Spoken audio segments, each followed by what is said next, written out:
Il était une fois un bûcheron et sa femme qui avaient 7 enfants, tous des garçons. Ils étaient très pauvres et vivaient dans une petite chaumière au cœur de la forêt.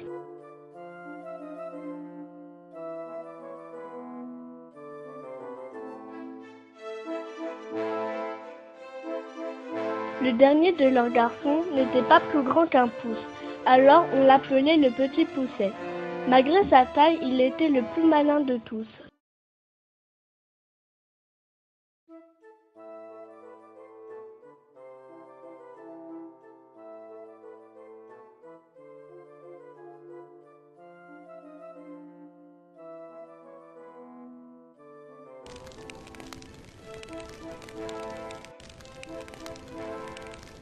Un soir, alors que les garçons étaient couchés, le bûcheron dit à sa femme: Il n'y a plus rien à manger depuis des mois.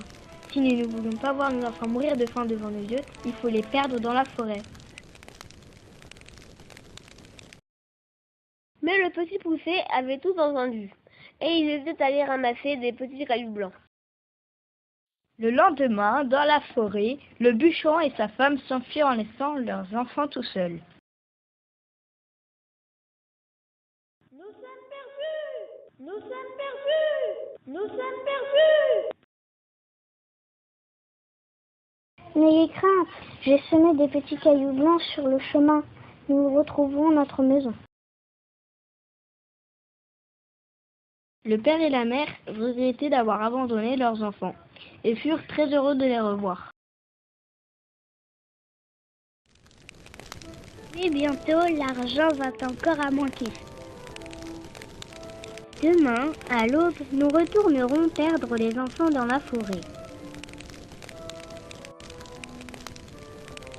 Le petit Poucet voulut aller chercher des petits cailloux, mais la porte de la maison était fermée. Alors il emporta un morceau de pain et se dit qu'il le sèmerait sur le chemin. Le lendemain, les parents emmenèrent leurs enfants encore plus loin dans la forêt et les y laissèrent. Cette fois, nous sommes bien perdus.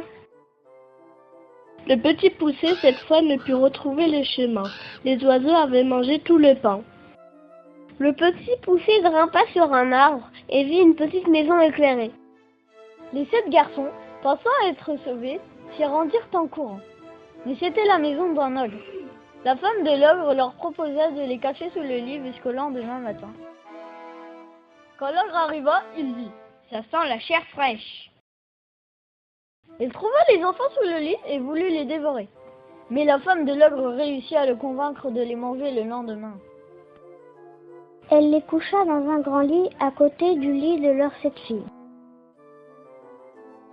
Pendant la nuit, le petit Poucet échangea les couronnes contre les bonnets que ses frères et lui portaient. Quand l'ogre arriva, il tâta la tête des enfants.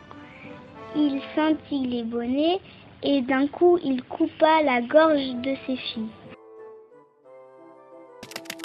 Au matin, le petit Poucet et ses frères s'enfuirent. Quand l'ogre se rendit compte de son erreur, il fut très en colère. Il chaussa ses bottes de 7 lieues et partit à la poursuite des garçons. L'ogre sauta des montagnes et des rivières pour rattraper le petit Poucet, car ses bottes étaient magiques. Les 7 frères se cachèrent derrière un rocher, mais l'ogre était fatigué et il s'endormit contre ce rocher. Le petit Poucet dit à ses frères de rentrer chez eux. Il s'approcha de l'ogre et lui vola ses bottes de 7 lieues. Dès qu'il les mit, les bottes se mirent à la taille de ses pieds, car elles étaient magiques. Le petit Poucet retourna chez l'ogre et dit à sa femme: Votre mari a été pris par une bande de voleurs. Ils ont juré de le tuer s'il ne leur donnait pas tout son or. Votre mari m'a donc envoyé pour le chercher. L'ogresse effrayée donna tout ce qu'elle avait au petit Poucet. Le petit Poucet rentra chez lui avec toutes les richesses de l'ogre. Il alla ensuite voir le roi et lui proposa de devenir son messager. Après avoir gagné beaucoup d'argent, le petit Poucet retourna chez lui.